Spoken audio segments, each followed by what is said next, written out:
Hello students, আজকের ভিডিওতে upcoming CTET পরীক্ষার পেপার 2 এর জন্য সোশ্যাল সায়েন্সের জিওগ্রাফি ভূগোল থেকে এনভায়রনমেন্ট অর্থাৎ পরিবেশ এই কনসেপ্ট নিয়ে আলোচনা করব। তো আজকের ক্লাসে থাকবে ধারণা এবং মাল্টিপল চয়েস কোয়েশ্চেনের প্র্যাকটিস। তাই ভিডিওটি সকলের জন্য খুব গুরুত্বপূর্ণ। ভিডিওকে শেষ পর্যন্ত অবশ্যই পুরো দেখবে। ভিডিও স্কিপ করে দেখলে কিন্তু অনেক ইম্পর্টেন্ট পয়েন্ট মিস করে নিতে পারো। তাই আমি রিকোয়েস্ট করব ভিডিওকে পুরো শেষ পর্যন্ত অবশ্যই দেখবে। মনে রাখবে, আজ আমরা যে কনসেপ্ট আলোচনা করব এই কনসেপ্ট কিন্তু কমপ্লিটলি এনসিইআরটি এর উপর আধারিত, অর্থাৎ এনসিইআরটি এর যে সোশ্যাল সায়েন্সের ক্লাস 6 to 8 বই, এই বইয়ের উপর আধারিত আজকের ক্লাস। তো শুরু করি আজকের ভিডিও ডিসকাশন। প্রথমে আমরা জানব এনভায়রনমেন্ট বা পরিবেশ কি। এই পরিবেশ বা ইংরেজি যে এনভায়রনমেন্ট শব্দটি, এই শব্দটি এসেছে একটি ফরাসি বা ফ্রেঞ্চ ওয়ার্ড এনভায়রনা থেকে। এই এনভায়রনা শব্দের অর্থ হলো সারাউন্ড, অর্থাৎ চারিপাশ। আমরা মনে করো সাপোজ আমরা এখানে বসবাস করি, আমাদের এই চারিদিকের যে কিছু অ্যাভেলেবল আছে সেই সমস্ত কিছুকেই বলা হয় পরিবেশ। According to E.J. রস পরিবেশ নিয়ে কি বলেছেন দেখো। Environment is an external force which influences us. E.J. রস বলেছেন পরিবেশ এমন একটি বাহ্যিক ফোর্স বা ক্রিয়া বা শক্তি যা আমাদেরকে ইনফ্লুয়েন্স করে বা প্রভাবিত করে। তো আশা করি পরিবেশ শব্দ কোথা থেকে এসেছে, কোন ভাষা থেকে এসেছে, এর অর্থ কি তোমরা বুঝে নিতে পারলে। এবার পরবর্তী স্লাইডে আমরা জানব এনভায়রনমেন্ট এর সবচেয়ে ভালো বা সর্বজন গ্রাহ্য ডেফিনিশন কি। দেখো, all the things surrounding us is known as environment. আমাদের চারিপাশে যা যা বস্তু রয়েছে সেই সমস্ত কিছুকেই বলা হয় পরিবেশ বা এনভায়রনমেন্ট। ঠিক আছে, যেমন উদাহরণস্বরূপ দেখো, আমরা আমাদের চারিপাশে দেখতে পাই টেবিল, চেয়ার, স্কুল, কার, বিভিন্ন ধরনের জীবজন্তু animals, parks, news papers, mountains, rivers, trees, clothes, books ইত্যাদি সব কি পরিবেশ। তারপর দেখো এনভায়রনমেন্ট মিনস, পরিবেশের অর্থ কি। The surroundings or conditions in which person, animal or plant lives. অর্থাৎ যে সারাউন্ডিংয়ে, যে পরিবেশের মধ্যে, মানে যা কিছুর মধ্যে কোনো ব্যক্তি, কোনো জীব, কোনো উদ্ভিদ বসবাস করে তাহাকে পরিবেশ বা এনভায়রনমেন্ট বলা হয়। ঠিক আছে, চলো এবার আমরা এই পিকচারের মাধ্যমে দেখে নিব যে পরিবেশ মানে কি। এখানে দেখো আমরা আছি, আমাদের চারিদিকে অনেক কিছু বস্তু রয়েছে, কিছু আছে প্রাকৃতিক ন্যাচারাল, আর বাকি কিছু আছে হিউম্যান মেড বা মানব সৃষ্ট। তো এই সব কিছুকে মিলিয়ে পরিবেশ বা এনভায়রনমেন্ট বলা হয়। ঠিক আছে, দেখো পরবর্তীতে আমরা জানব কম্পোনেন্টস অফ এনভায়রনমেন্ট, অর্থাৎ পরিবেশের উপাদান কি কি। Natural environment can be divided into following components. আমাদের যে প্রাকৃতিক পরিবেশ, এই প্রাকৃতিক পরিবেশকে দুটি ভাগে ভাগ করা যায়। অর্থাৎ প্রাকৃতিক পরিবেশের যে উপাদান, এই উপাদানগুলিকে দুটি ভাগে ভাগ করা যায়। এই উপাদানগুলি হলো বায়োটিক কম্পোনেন্ট বা বায়োটিক এলিমেন্ট। বায়োটিক এলিমেন্ট মানে জৈবিক উপাদান। জৈবিক উপাদান কি কি দেখো, যে সমস্ত প্রাণ বিশিষ্ট বস্তু, অর্থাৎ প্রাণী, মানব, মানুষ ইত্যাদি বায়োটিক কম্পোনেন্ট। যে সমস্ত জীবের প্রাণ আছে তারা হলো বায়োটিক কম্পোনেন্টের অন্তর্গত। অর্গানিজমস, মাইক্রো অর্গানিজমস, অ্যানিমেল সব কিছু। আর অ্যাবায়োটিক কম্পোনেন্ট হলো জড় পদার্থ, যে সমস্ত বস্তুর প্রাণ নাই। That is non living components or non living beings, যেমন সয়েল, মিনারেলস, কার্স, ইত্যাদি, টেবিল চেয়ার ইত্যাদি সব পরিবেশের অজৈব উপাদানের উদাহরণ। দেখো আমাদের অ্যাপ সহজ গুরুতে সিটেট পেপার 1 পেপার 2 এর জন্য ক্লাস চলছে। পেইড কোর্স, অল্প টাকা দিয়ে তোমাদের কোর্স কিনতে হবে। সম্পূর্ণ বাংলা ভাষায় আমরা সোশ্যাল সায়েন্স, এনভায়রনমেন্টাল স্টাডিজ বা ইবিএস অর্থাৎ যে পেপার্স রয়েছে, যে সাবজেক্টস রয়েছে পেপার 1 অ্যান্ড পেপার 2তে, যেমন সিডিপি, বেঙ্গলি, ইংলিশ, ঠিক আছে, এই সমস্ত কিছু সাবজেক্ট কিন্তু তোমরা 599 রুপিসে পেয়ে যেতে পারো। দেখার জন্য তুমি প্রথমে এই ভিডিও এর ডেসক্রিপশনে রয়েছে প্লে স্টোরের লিঙ্ক। এই প্লে স্টোরে গিয়ে তুমি আমাদের অ্যাপ্লিকেশন ইনস্টল করে চেক করে নিতে পারো যদি তোমার বাংলা ভাষায় কোর্স পারচেজ করতে হয়, কোর্সে নিজেকে এনরোল করতে হয়। ঠিক আছে, চলো তারপর এবার আমরা নেক্সট স্লাইডে জেনে নেব যে বায়োটিক বা লিভিং থিংস। যেখানে বায়োটিক শব্দ থাকবে তুমি মনে রাখবে লিভিং থিংসের কথা বলা হচ্ছে, জীবের কথা বলা হচ্ছে, উদ্ভিদের কথা বলা হচ্ছে যাদের প্রাণ আছে। ঠিক, আর অ্যাবায়োটিক যখন আমরা বলবো যে পরিবেশের অজৈবিক উপাদান বা অজৈব উপাদান, যেমন জল, তারপর সূর্য রশ্মি, তারপর এয়ার, সয়েল ইত্যাদি হলো অ্যাবায়োটিক বা নন লিভিং থিংস। এই দু ধরনের উপাদান মিলিয়েই পরিবেশ গঠিত।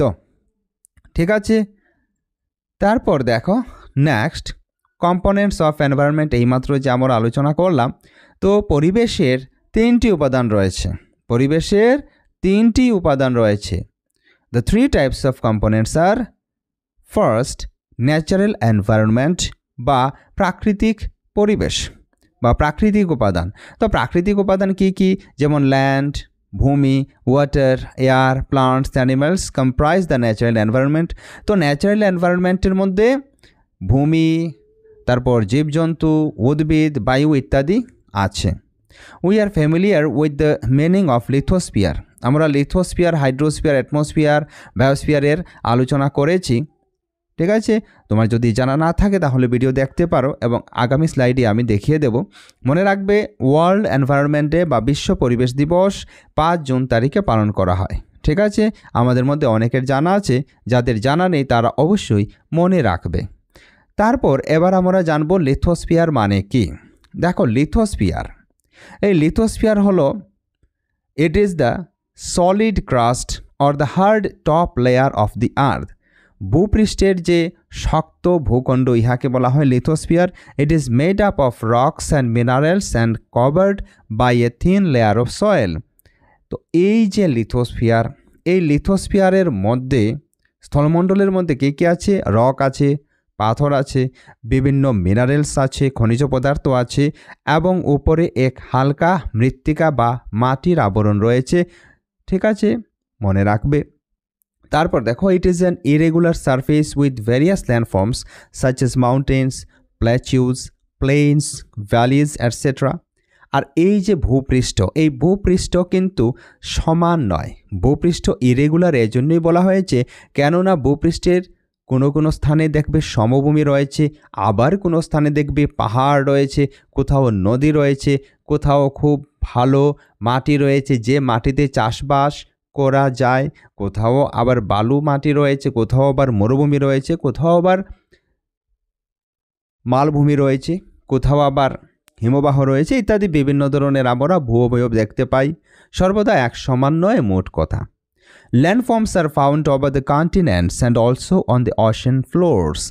আমরা ল্যান্ডফর্মস অর্থাৎ ভূমি কোথায় কোথায় দেখতে পাই? মহাদেশে ভূমি দেখতে পাই।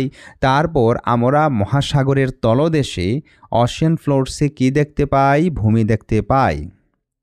তারপর দেখো lithosphere is the domain that provides us forests.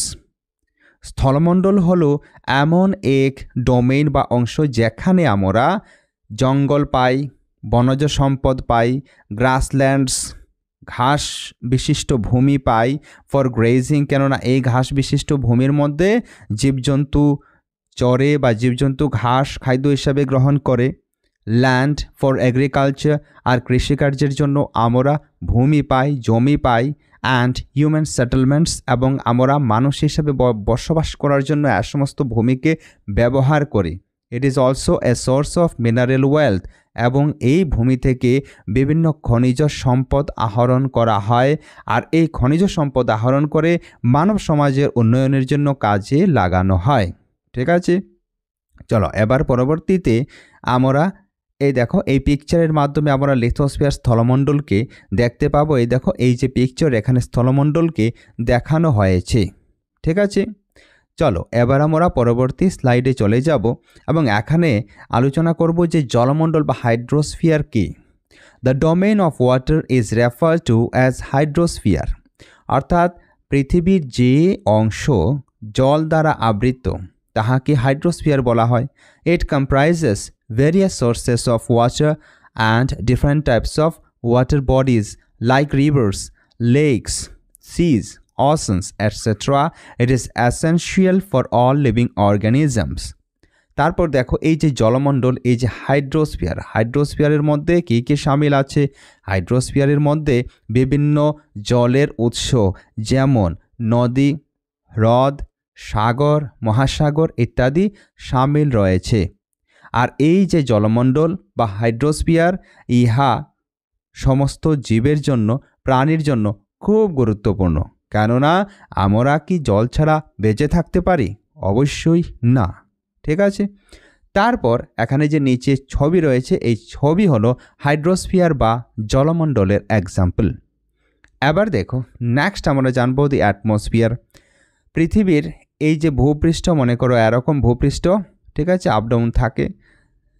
এই ভূপৃষ্ঠের উপরিভাগে এখানে আমরা মাটির উপর বসবাস করি, জীবজন্তু, উদ্ভিদ। তো এই পৃথিবীর উপরিভাগে এই দেখো এরকম এক গ্যাসিয়াস লেয়ার বা এক গ্যাসিয়াস আবরণ আমাদেরকে বেষ্টন করে আছে। এই যে বায়বীয় বা বায়ুর আবরণ, এই আবরণকে অ্যাটমসফিয়ার বা বায়ুমণ্ডল বলা হয়। আশা করি বায়ুমণ্ডল কি তোমরা সেটা বুঝে গেলে। চলো ইংরেজি তার ডেফিনেশনটা দেখে নেই। It is the thin layer of air that surrounds the earth.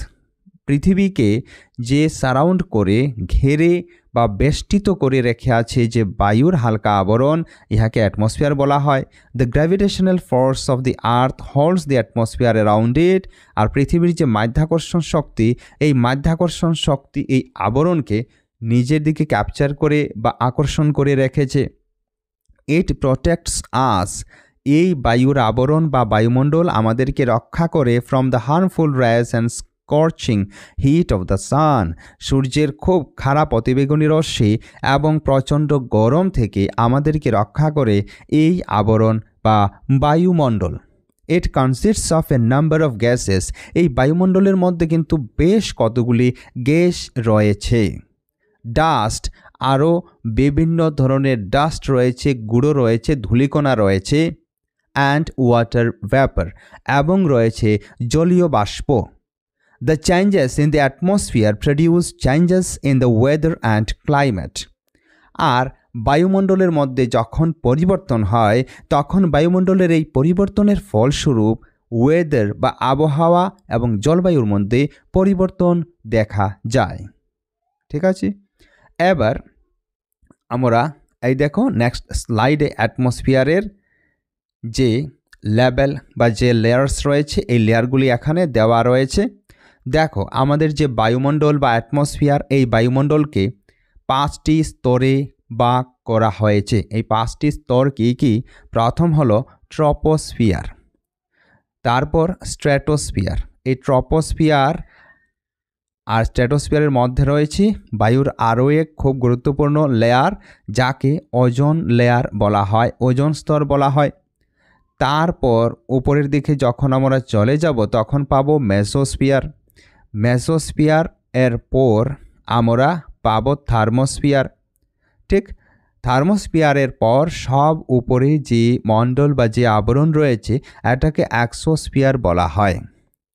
ঠিক আছে, ট্রপোস্ফিয়ারের যদি আমরা উচ্চতা দেখি মোটামুটি 10 কিলোমিটার, ভূমি থেকে, মাটি থেকে বা ভূপৃষ্ঠ থেকে 10 কিলোমিটার পর্যন্ত ট্রপোমণ্ডল, ট্রপোস্ফিয়ার বিস্তৃত।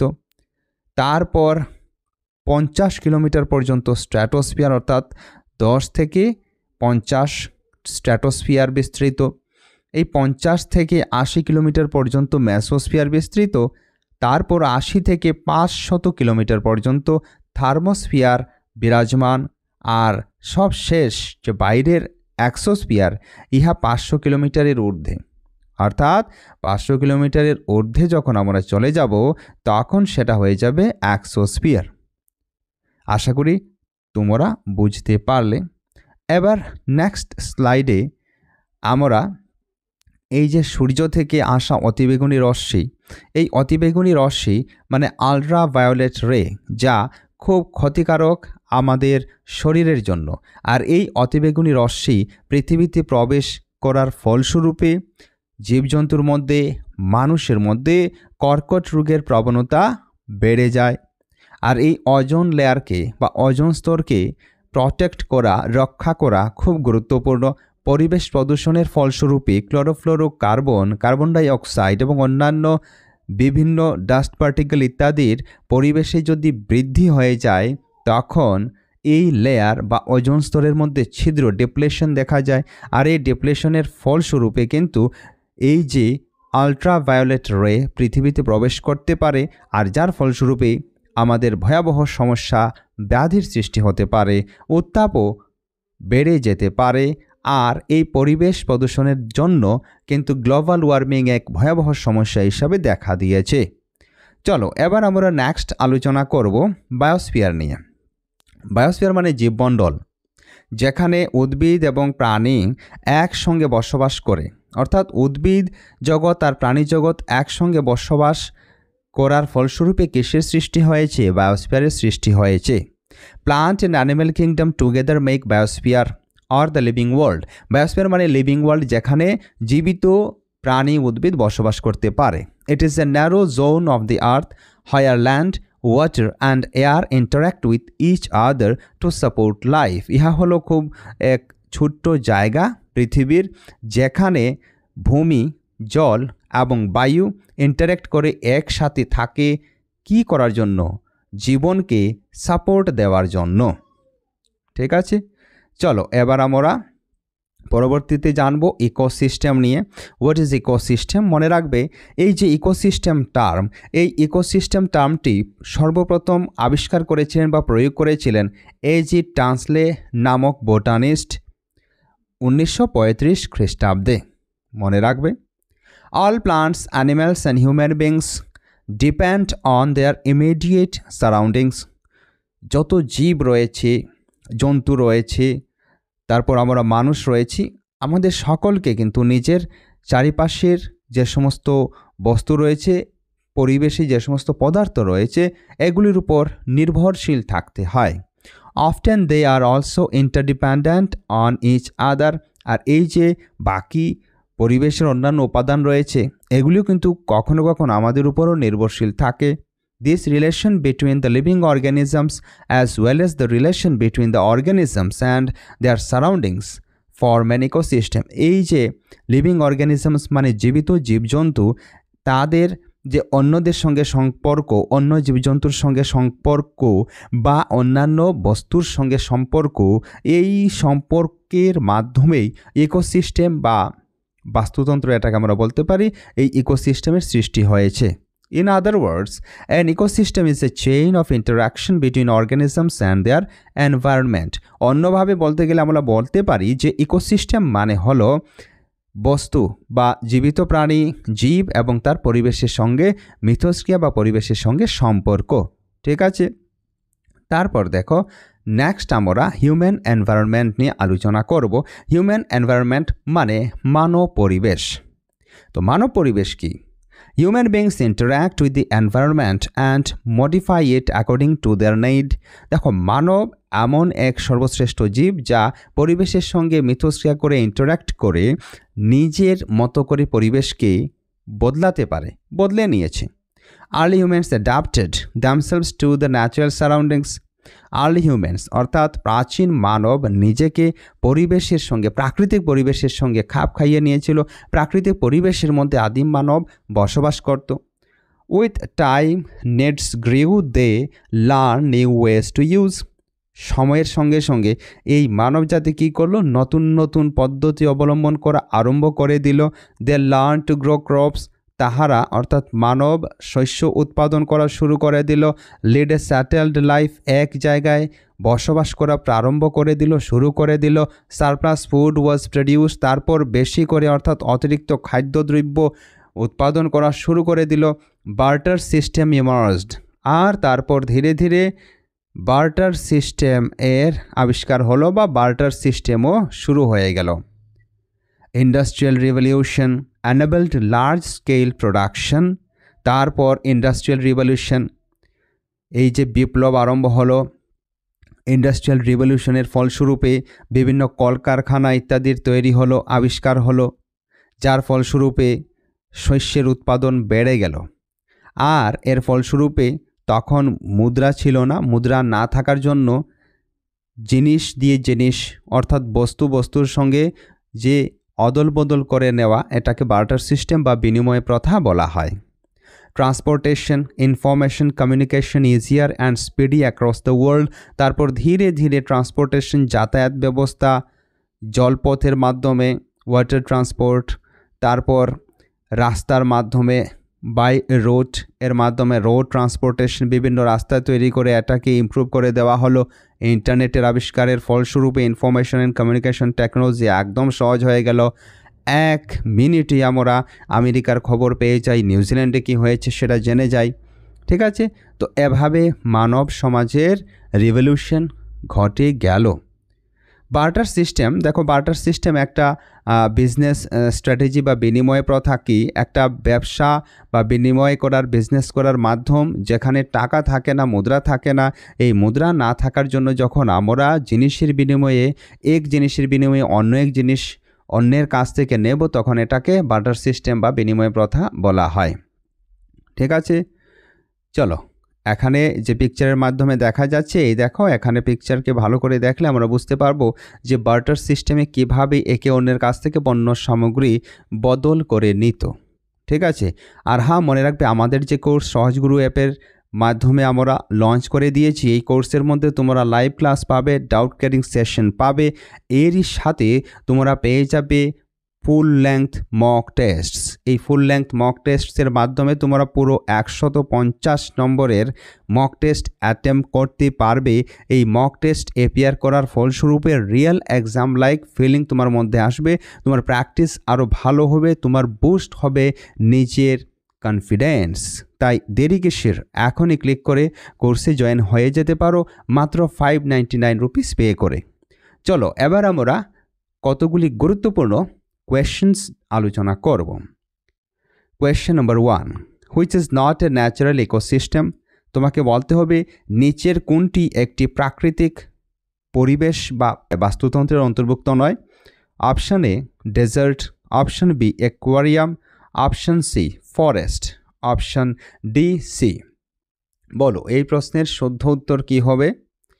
ডেজার্ট। ডেজার্ট মানে কি? ডেজার্ট মানে হলো মরুভূমি। তো মরুভূমি কি প্রাকৃতিক পরিবেশের অন্তর্ভুক্ত নয়? অবশ্যই মরুভূমি প্রাকৃতিক পরিবেশের অন্তর্ভুক্ত। অ্যাকোয়ারিয়াম, অ্যাকোয়ারিয়ামের মধ্যে মাছ চাষ করা হয়, মৎস্য চাষ করা হয়। এখানে বিশেষ সিমেন্ট দিয়ে তৈরি করে চৌবাচ্চা বানানো হয়, আর এই চৌবাচ্চার মধ্যে মাছের চাষ করা হয়। তো এটা ন্যাচারাল ইকোসিস্টেম নয়, তাই এই প্রশ্নের শুদ্ধ উত্তর হয়ে যাবে অপশান বি, অ্যাকোয়ারিয়াম একটি ন্যাচারাল ইকোসিস্টেম নয়। বাকি ডেজার্ট একটি ন্যাচারাল ইকোসিস্টেম, ফরেস্ট একটি ন্যাচারাল ইকোসিস্টেম, সি সমুদ্র ইহাও একটি ন্যাচারাল ইকোসিস্টেম। আশা করি তোমরা বুঝতে পারলে কী করে কারেক্ট আনসার হলো। তারপর দেখো question number 2, which is not a component of human environment. তোমাকে বলতে হবে নিচের কোনটি একটি মানব পরিবেশের হিউম্যান এনভায়রনমেন্টের কম্পোনেন্ট বা উপাদান নয়। এখানে নট শব্দ আছে, অবশ্যই খেয়াল রাখবে। অপশানে ল্যান্ড, ল্যান্ড মানে ভূমি। ভূমি কি মানব পরিবেশের অন্তর্ভুক্ত। ভূমি মানুষ তৈরি করেছে কি? ভূমি মানুষ তৈরি করেনি, তাই এই প্রশ্নের শুদ্ধ উত্তর হয়ে যাবে অপশনে ল্যান্ড একটি মানবসৃষ্ট বস্তু নয়, তাই ল্যান্ড হয়ে যাবে এই প্রশ্নের শুদ্ধ উত্তর। বাকি দেখো রিলিজন, ধর্ম কে সৃষ্টি করেছে? মানুষ সৃষ্টি করেছে, মানুষ তৈরি করেছে।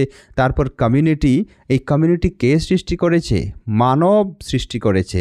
স্কুল, বিদ্যালয় কে সৃষ্টি করেছে? মানব সৃষ্টি করেছে। ঠিক আছে, তাহলে আমরা বুঝতে পারলাম এই প্রশ্নের শুদ্ধ উত্তর ল্যান্ড, ভূমি কী করে হলো।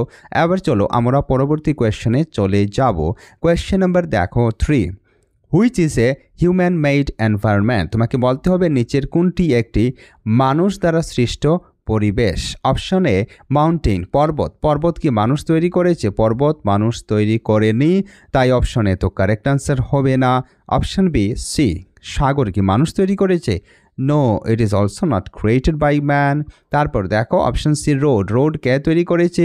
মানুষ তৈরি করেছে, তাই এই প্রশ্নের শুদ্ধ উত্তর হয়ে যাবে অপশন সি রোড। কেননা রোড মানুষ তৈরি করেছে। রিভার কি মানুষ তৈরি করেছে? না, এটাও মানবসৃষ্ট পরিবেশ নয়। তারপর question number 4, which is a threat to environment. পরিবেশের জন্য ভয়ানক নিম্নের কোনটি? অপশানে গ্রোয়িং প্লান্ট। দেখো এই গ্রোয়িং প্লান্ট পরিবেশের জন্য কিন্তু ভয়ানক নয়, এহা পরিবেশের জন্য মঙ্গলজনক। গ্রোয়িং পপুলেশন, অতিরিক্ত জনসংখ্যার বৃদ্ধি, জনসংখ্যা বিস্ফোরণের ফলস্বরূপে বিভিন্ন সমস্যা দেখা দিতে পারে। ঠিক আছে, আর যার দরুন এই যে গ্রোয়িং পপুলেশন হলো পরিবেশের জন্য ভয়াবহ এক থ্রেট বা সমস্যা, তাই এই প্রশ্নের শুদ্ধ উত্তর হয়ে যাবে option B. Option C growing crops. দেখো বেশি যদি আমরা শস্য উৎপাদন করি, ক্রপস উৎপাদন করি, তাহলে ইহা পরিবেশের জন্য সমস্যাদায়ক হবে না। গ্রোয়িং বিজনেস, আমরা যদি ব্যবসা বাণিজ্য করি, তাহলে ব্যবসা বাণিজ্য, এখানে কোনো স্পেসিফিক বিজনেসের নাম নেই, তো ব্যবসা বাণিজ্য করা পরিবেশের জন্য খারাপ নয়। কিন্তু গাছ কেটে ব্যবসা বাণিজ্য করা যদি এখানে উল্লেখ থাকতো, তাহলে গাছ কেটে ব্যবসা বাণিজ্য করা কিন্তু অবশ্যই পরিবেশের জন্য থ্রেট। তারপর পরবর্তী কোয়েশ্চেনে আমরা চলে যাব। দেখো question number 5, which of this is a component of environment. তোমাকে বলতে হবে নিচের কোনটি পরিবেশের উপাদান। Option A mountains, option B religion, option C rivers, option D rainfall. এই প্রশ্নের শুদ্ধ উত্তর কি হবে? রেইনফল মানে বৃষ্টি। তো এই প্রশ্নের শুদ্ধ উত্তর হয়ে যাবে অপশন বি রিলিজিয়ন। রিলিজিয়ন একটি পরিবেশের অন্তর্ভুক্ত উপাদান নয়। মাউন্টেন পর্বত পরিবেশের কম্পোনেন্ট, রিভার্স পরিবেশের কম্পোনেন্ট বা উপাদান, রেইনফল পরিবেশের উপাদান। তারপর question number 6, the domain of water is refer to as.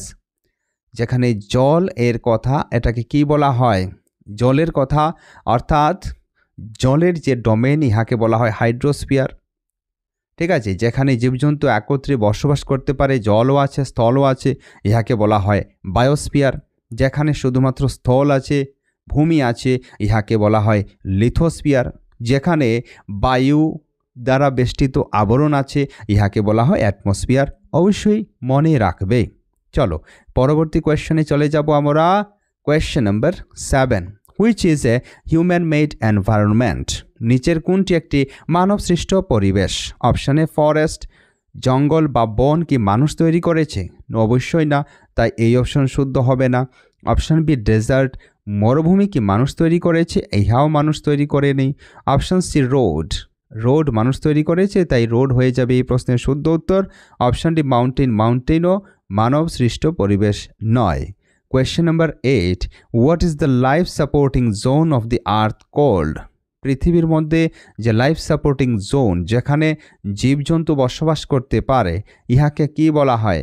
Option A atmosphere, option B hydrosphere, option C lithosphere, option D biosphere. এই কোয়েশ্চেনের কারেক্ট আনসার হয়ে যাবে অপশন ডি বায়োস্ফিয়ার। যেখানে লাইফ সাপোর্ট রয়েছে, উদ্ভিদ প্রাণী বসবাস করতে পারে, ইহাকে বলা হয় বায়োস্ফিয়ার বা জীবমণ্ডল।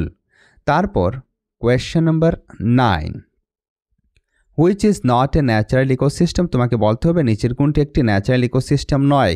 এই কোয়েশ্চেনটি রিপিট হয়ে গিয়েছে, তো এই কোয়েশ্চেনের কারেক্ট আনসার হয়ে যাবে option B.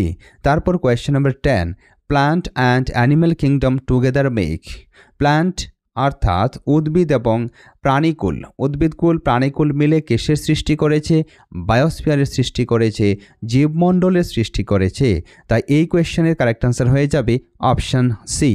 Question number 11, dash or on dash every year World Environment Day is celebrated? কখন বিশ্ব পরিবেশ দিবস পালিত হয়? এই প্রশ্নের কারেক্ট আনসার হয়ে যাবে option A, on 5th June every year world environment day is celebrated. আমরা জানি যে 5 জুন তারিখে বিশ্ব পরিবেশ দিবস পালিত হয়। Question number 12, which of the following is the biotic component? নিচের কোনটি একটি জৈবিক উপাদান? আমরা আলোচনা করে এসেছি যে পরিবেশের উপাদান হলো দু ধরনের বা দুই ভাগে বিভক্ত। একটি হলো বায়োটিক কম্পোনেন্ট জৈবিক উপাদান এবং অপরটি হলো অজৈবিক বা অ্যাবায়োটিক কম্পোনেন্ট। যে সমস্ত প্রাণহীন বস্তু রয়েছে পরিবেশে ইহা হলো অ্যাবায়োটিক কম্পোনেন্ট এবং প্রাণী উদ্ভিদ হলো biotic component. Option A air, option B water, option C plants, option D soil. The correct answer of this question is option C, plants. Plants হলো biotic components. তারপর question number 13. Human beings interact with the environment and modify it according to their. মানুষ পরিবেশের সঙ্গে মিথস্ক্রিয়া করে, interact করে এবং ইহাকে পরিবর্তন করে, মডিফাই করে, উন্নতি সাধন করে, পরিবর্তন সাধন করে পরিবেশের কিসের উপর ভিত্তি করে? নিজের চাহিদার উপর ভিত্তি করে, নেডসের উপর ভিত্তি করে। Therefore the correct answer is option A, needs. Option বিতে আছে স্ট্রেংথ, শক্তির উপর মোটেই না, পপুলেশন জনসংখ্যার উপর ইহাও না, জলবায়ুর উপর ক্লাইমেটের উপর ইহাও শুদ্ধ নয়। মানুষ পরিবেশকে মডিফাই করে নিজের চাহিদার উপর ভিত্তি রেখে, ঠিক। তারপর question number 14, the solid crust or the hard top layer of the earth is called? পৃথিবীর ভূপৃষ্ঠের যে শক্ত লেয়ার, শক্ত আবরণ, টপ লেয়ার, ইহাকে কি বলা হয়? Option A atmosphere, option B hydrosphere, option C lithosphere, option D biosphere. তোমাদের সকলের উত্তর জানা আছে। এই টপ হার্ড লেয়ারকে বলা হয় লিথোস্ফিয়ার বা স্থলমণ্ডল। কোয়েশ্চেন নম্বর দেখো 15, barter system means? Barter system বা বিনিময় প্রথা বলতে কি বোঝানো হয়? Option A exchange of money for goods, জিনিসের সঙ্গে বা পণ্যদ্রব্যের সঙ্গে, সামগ্রীর সঙ্গে টাকার মুদ্রার লেনদেন, ইহাকে বার্টার সিস্টেম বলা হয় না। ইহা কারেক্ট আনসার হবে না। Option B exchange of goods for goods, জিনিস এর সঙ্গে জিনিসের লেনদেন, ইহা শুদ্ধ উত্তর হয়ে যাবে। ইহাকেই বলা হয় বার্টার সিস্টেম বা বিনিময় প্রথা, বস্তুর সঙ্গে বস্তুর বিনিময়। Option C selling goods online, online যদি আমরা গুডস সেলিং করি, সামগ্রী ক্রয় করি, তাহলে কি হবে? এখানে মানি আসবে, এখানে ডিজিটাল মানি এসে যাবে, তো এটা শুদ্ধ উত্তর হবে না। Option D buying goods from market, বাজারে গিয়ে যদি আমরা জিনিস ক্রয় করি তাহলে কি হবে? আমাদেরকে মুদ্রা দিতে হবে, টাকা দিতে হবে, তাই ইহাও শুদ্ধ উত্তর হবে না। কি করে শুদ্ধ উত্তর হলো আশা করি বোঝা গেল। এবার question number 16, which one of the following is created by nature? তোমাকে বলতে হবে নিচের কোনটি নেচার বা প্রকৃতি দ্বারা তৈরি করা হয়েছে, প্রকৃতি দ্বারা সৃষ্ট নিচের কোনটি? অপশানে বুকস, পার্কস, বিল্ডিংস। বলো, বুকস, বই, পার্ক, বিল্ডিং, ইহা কি প্রকৃতি বানিয়েছে? ন্যাচারালি কি এগুলি তৈরি হয়েছে? মোটেই না। অপশান বি দেখো, রোডস, ব্রিজেস, মেশিনস, রাস্তা, পুল এবং যন্ত্রপাতি কে তৈরি করেছে? মানুষ তৈরি করেছে, মানে ইহাও প্রকৃতি দ্বারা তৈরি হয়নি, সৃষ্ট হয়নি। Option C mountains, rivers, trees. Mountains, rivers, trees, পর্বত, নদী, গাছপালা প্রকৃতি সৃষ্টি করেছে, তাই এই প্রশ্নের শুদ্ধ উত্তর হয়ে যাবে অপশন সি। আর অপশন ডিতে আছে কার, বাস, ট্রেন, এগুলি কে তৈরি করেছে? এগুলি মানুষ তৈরি করেছে, এগুলি হলো মানব সৃষ্ট উপাদান। তারপর কোয়েশ্চেন নাম্বার দেখো 17, all the plants and animals in a given area constitute. Plants and animals, এক নির্দিষ্ট এলাকায় উদ্ভিদ এবং প্রাণী কিসের সৃষ্টি করে? অপশনে ইকোসিস্টেম, অবশ্যই অপশনে হয়ে যাবে এই প্রশ্নের শুদ্ধ উত্তর। প্লান্টস এবং অ্যানিমেলের যে ইন্টারাকশনের ফলস্বরূপে যে পরিবেশের সৃষ্টি হয় ইহাকে বাস্তুতন্ত্র বা ইকোসিস্টেম বলা হয়। অপশন বি বায়োস্ফিয়ার এখানে কারেক্ট আনসার হবে না, কমিউনিটিও কারেক্ট আনসার হবে না, পপুলেশনও কারেক্ট আনসার হবে না। তারপর দেখো question number 18, the thin layer of air that surrounds the earth is, ইহাকে কি বলা হয়? যে পৃথিবীকে সারাউন্ড করে আছে, বেষ্টন করে আছে যে হালকা বায়ুর আবরণ, ইহাকে অ্যাটমসফিয়ার বলা হয়। Therefore the correct answer of this question is option C, atmosphere. ঠিক আছে। তারপর question number 19, when human beings started leading settled life they learned, যখন মানব ধীরে ধীরে এক জায়গায় বসবাস করা শুরু করে দিল, কৃষিকার্য আরম্ভ করে দিল, তখন তাহারা কি করতে শিখল? অপশনে হান্টিং, তাহারাকে শিকার করতে শিখল, মোটে না, শিকার করা তারা বন্ধ করে নিজের মতো করে ক্রিয়াকর্ম আরম্ভ করে দিল, কৃষিকার্য আরম্ভ করে দিল, গৃহপালিত জন্তু রাখা শুরু করে দিল। Option B to live in the caves, তারা কি গুহায় থাকা আরম্ভ করে দিল? না, তখন তারা মানুষ গুহায় থাকা আরম্ভ করেনি, গুহায় থাকা ত্যাগ করে তারা নিজে ঘর বাড়ি তৈরি করে বসবাস করা আরম্ভ করে দিল। Option C to make fire, তাহারা কি আগুন তৈরি করা শিখে নিল? আগুন অবশ্যই তৈরি করেছে এর অনেক পূর্বে, তো আগুন তৈরি করে শিখে নিল, এটা কারেক্ট হবে না। Option D to grow crops and domesticate animals, মানে এখানে আর অ্যানিমেল লেখা নেই, অর্থাৎ ইহাই হবে শুদ্ধ উত্তর। কেননা স্যাটেল লাইফ, যখন তারা এক জায়গায় বসবাস করা আরম্ভ করে দিল তখন তাহারা শস্য উৎপাদন করা শিখে নিল এবং উদ্ভিদ প্রাণীকে, বিশেষ করে প্রাণীকে যেমন গরু, ঘোড়া, কুকুর ইত্যাদি প্রাণীকে তারা টেম করা শুরু করে দিল, অর্থাৎ বাড়িতে রাখা শুরু করে দিল। ঠিক আছে। তারপর দেখো question number 20 and this is the last question of today's video, which is the best example of interdependence between biotic and abiotic components, জৈবিক উপাদান এবং অজৈবিক উপাদানের মধ্যে নিচের কোনটি একে অপরের উপর নির্ভরশীল থাকার উদাহরণ? একে অপরের উপর নির্ভরশীল থাকার উদাহরণ। অপশনে এয়ার অ্যান্ড ওয়াটার, বায়ু এবং জল, ইহা কারেক্ট আনসার হবে না, বায়ু জল একে অন্যের উপর নির্ভরশীল নয়। Option B plants using sunlight, জীব জন্তু কী করে সানলাইট ইউজ করে, একইভাবে উদ্ভিদও কী করে সানলাইট ইউজ করে পাতার মধ্যে ওরা খাদ্য তৈরি করে। ওয়াটার, জল ইউজ করে, অবশ্যই ইউজ করে। And carbon dioxide to make food, yes this is the right answer. উদ্ভিদ কী করে কার্বন ডাইঅক্সাইড, জল, সূর্যরশ্মি মিলিয়ে ওরা নিজের খাদ্য পাতায় সৃষ্টি করে। আর আমরা কী করি? আমরা উদ্ভিদের কাছ থেকে খাদ্য গ্রহণ করি এবং আমরা প্রশ্বাসে কি ত্যাগ করি? আমরা কি ছেড়ে দেই? কার্বন ডাইঅক্সাইড ছেড়ে দেই, যে কার্বন ডাইঅক্সাইড কিসের জন্য কাজে লাগে? সালোক সংশ্লেষণে কাজে লাগে। ঠিক আছে, তাই বি হয়ে যাবে এই কোয়েশ্চেনের correct answer. Option C soil and minerals, এটা কারেক্ট আনসার হবে না। Option D humans and animals, এটাও কারেক্ট আনসার হবে না। তো কী করে কারেক্ট আনসার হলো আশা করি তোমরা গ্যাস করতে পারলে। এ ধরনের আরও ভিডিও পেতে তোমরা অবশ্যই কিন্তু সাবস্ক্রাইব করে রাখবে চ্যানেলকে। আজকের ভিডিও এ পর্যন্তই। তোমরা অবশ্যই আমাদের কোর্সে এনরোল হয়ে যেতে পারো সম্পূর্ণ বাংলা ভাষায়, এ ধরনের পিডিএফ নোট পাওয়ার জন্য, মক টেস্ট পাওয়ার জন্য, লাইভ ক্লাস পাওয়ার জন্য। ঠিক আছে, তো পরবর্তী ভিডিওতে অন্য টপিক নিয়ে কথা হবে। ততক্ষণ পর্যন্ত তোমরা পড়াশোনা করতে থাকো। নমস্কার, জয় হিন্দ।